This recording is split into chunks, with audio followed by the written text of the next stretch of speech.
Bom dia, alunos do 4º e 5º ano da Rede Municipal de Ensino daqui de Itatiaia do Sul. Como é que vocês estão? Tá bem frio, né? Agora já começou o inverno, mas espero que estejam todos bem. Fiquei muito feliz pelo retorno da aula 12, foi bem bacana a participação, tanto de vocês, alunos e alunas, mas como a participação da família também, que é muito bacana de ver, é muito especial para mim, eu fico muito orgulhosa de ter toda essa participação, de ver vocês progredindo tanto dentro do conteúdo da educação física. Então vamos lá para a aula 13, que é uma aula muito especial, que a gente vai falar sobre ginástica e a história da ginástica, né?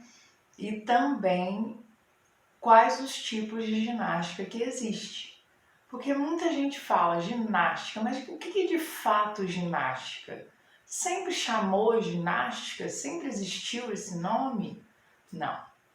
Tem muita coisa envolvida, como sempre, todas as modalidades esportivas têm uma história bacana e a tia Lívia conseguiu um vídeo que resume toda essa contextualização histórica da ginástica que eu vou passar para vocês agora, e eu quero que vocês prestem muita atenção de onde que veio o contexto histórico da ginástica até os dias de hoje, para vocês verem essa progressão, como é importante a gente conhecer a história.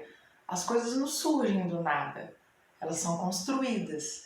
Então prestem bastante atenção nesse vídeo agora, que eu vou mostrar para vocês. É um vídeo muito bom, muito explicativo, que vocês vão compreender de forma tranquila.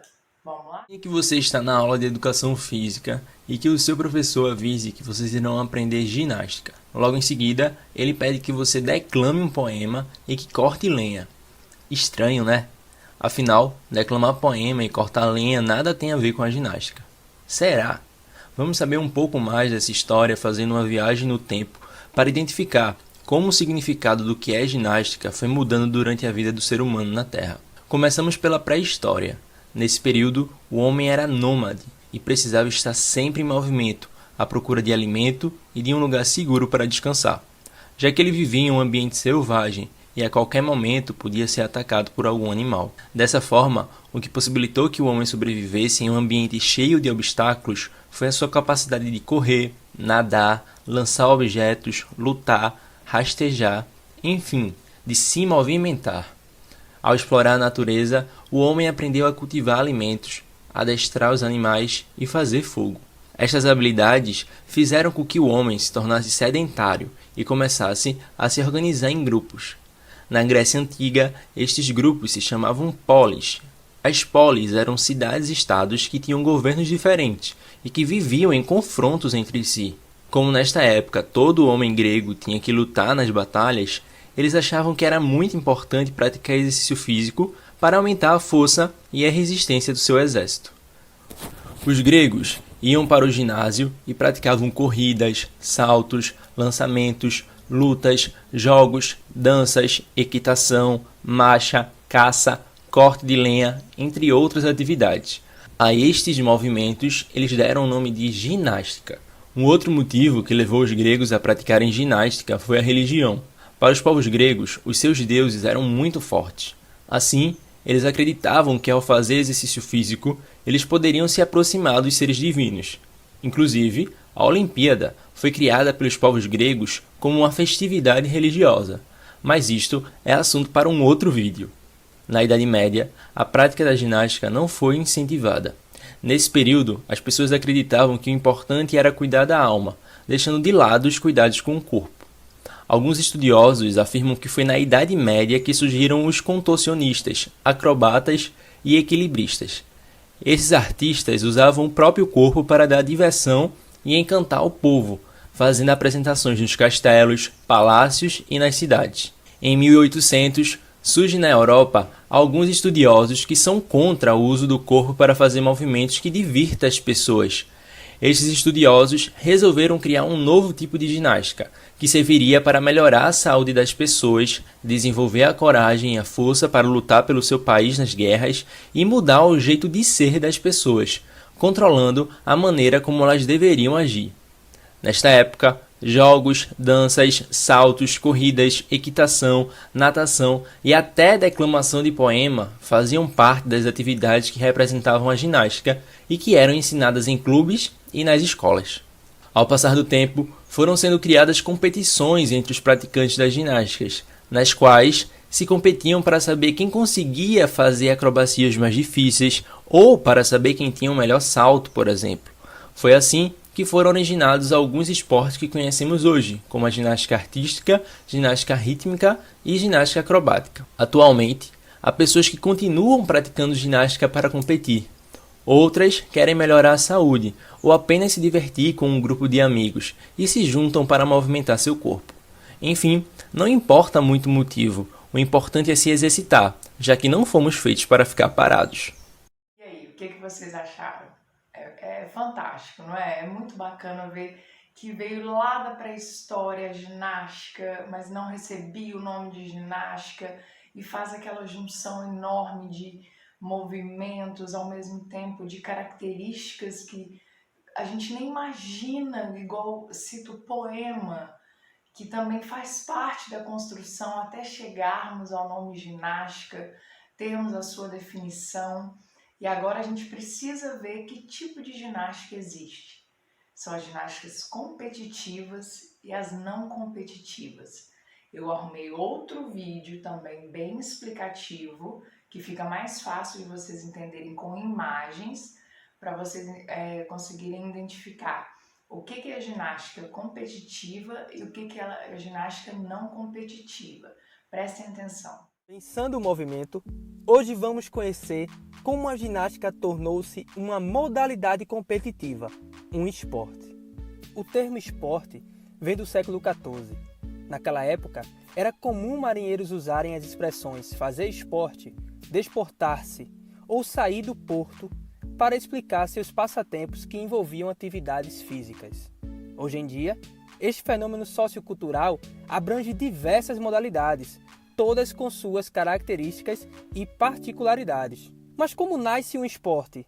Como a ginástica se tornou uma modalidade competitiva? No final do século XVIII, início do século XIX, com o movimento ginástico europeu, que a ginástica toma forma e começa a ser elaborada com características específicas, atendendo a interesses sanitários, militares, laborais, estéticos e competitivos. A ginástica passa a ser utilizada como um instrumento disciplinador de posturas, ações e gestos, que contribuía para que os indivíduos adquirissem noções de economia de tempo, gasto de energia e cultivo da saúde, afastando-os das doenças que cresciam juntamente com a população dos grandes centros urbanos, devido aos hábitos cotidianos e à rotina de trabalho. Surgia a chamada ginástica científica, que deu origem aos métodos ginásticos.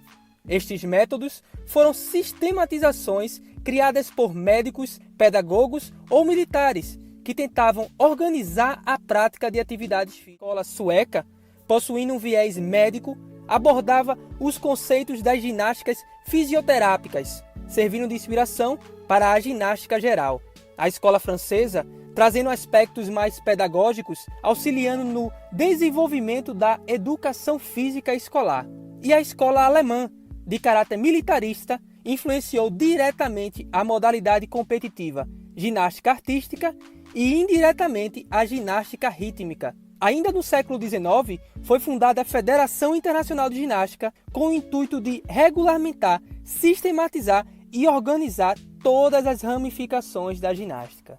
Hoje em dia, além das 5 modalidades competitivas da ginástica, temos as não competitivas, que popularizaram-se pelo mundo de diferentes formas e com diversas finalidades. Para entender, não deu?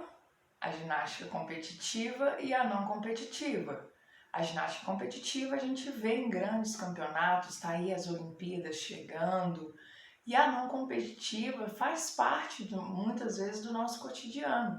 porque a gente precisa dela para a gente ter o corpo saudável, né? E a mente saudável, como a tia Lívia sempre fala com vocês, que é essencial essa harmonia entre mente e corpo físico. E agora eu preciso de mais atenção ainda, que eu vou mostrar para vocês, dentro da ginástica artística, as modalidades que existem do feminino ao masculino e também do feminino e masculino. E dentro desse vídeo vai citar o nome de alguns aparelhos que nós vamos precisar para a aula de hoje. Prestem atenção nesse vídeo, prestem atenção no nome dos aparelhos e quais aparelhos são tanto para o masculino quanto para o feminino, ou só do masculino ou só do feminino. Prestem atenção, vai passar. Força, equilíbrio e flexibilidade. Os ginastas devem realizar apresentações em diferentes aparelhos, como barras e trave, assim como saltos e exercícios de solo, com o menor número de erros. Há 6 aparelhos no masculino e 4 no feminino. As barras assimétricas e barra de equilíbrio são exclusividades das mulheres. Já as barras fixas, as barras paralelas, o cavalo com alças e as argolas se restringem aos homens. O solo e o salto estão, por sua vez, no programa de ambas as disputas. As medalhas são distribuídas em provas individuais em que o participante compete em todos os aparelhos, por equipes e para cada aparelho. Os aparelhos são fantásticos, são aparelhos assim que é claro que a gente não vê em qualquer lugar, mas se um dia vocês tiverem a oportunidade, a Universidade Federal de Minas Gerais, que fica em Belo Horizonte, onde a tia Lívia também já estudou, tem um ginásio de ginástica artística que tem muito desses aparelhos. Eu já experimentei alguns e eu queria tanto que vocês experimentassem. Então, quando vocês tiverem a oportunidade de ir a Belo Horizonte, quando essa pandemia acabar, vá ao prédio da Educação Física, que fica logo ali no iniciozinho da entrada pela Avenida Catalão, e peçam, falam, posso conhecer o ginásio de ginástica? E eu tenho certeza que tanto os alunos quanto os professores vão mostrar para vocês com o maior carinho, o maior prazer do mundo. E para a aula de hoje, eu preciso que vocês me mandem um áudio falando um aparelho que é da ginástica artística masculina e me falar também um aparelho que é da ginástica artística feminina. Qual ginástica é só masculina e qual ginástica é só feminina? E essas ginásticas têm aparelhos. Então vai me falar o aparelho da masculina, que é só da masculina, e o aparelho que é só da feminina. E depois no áudio também vai me falar um aparelho que é tanto do feminino quanto do masculino. Não tá difícil a aula de hoje. Não é nada prático, mas é uma aula de pesquisa, uma aula de atenção. E eu quero que vocês se envolvam ainda mais com a ginástica, porque ela vai estar muito presente agora, em julho. E vocês podendo ver na TV, vocês vão conseguir entender um pouco melhor sobre a ginástica artística, tá? Além das outras ginásticas também. Prestem atenção que não existe só a artística. Tem outras ginásticas, a de trampolim, por exemplo, vai estar nas Olimpíadas. Então, vocês vão conseguir olhar para todas as transmissões de ginástica com um olhar diferente. Olha, eu conheço tal aparelho, eu conheço tal modalidade. E isso vai ser bacana. Então, não esqueçam, um áudio me falando um aparelho que é só do masculino na ginástica artística e um aparelho que é só do feminino na ginástica artística. E depois um aparelho que é tanto do feminino quanto do masculino. Estamos combinados? Um beijão para vocês. Até a próxima aula. Fiquem com Deus e qualquer coisa eu estou à disposição. E não esqueçam de fazer também a atividade 1, letra A e B, e 2 da apostila 4, que já está com vocês, tá bom? Até mais ver.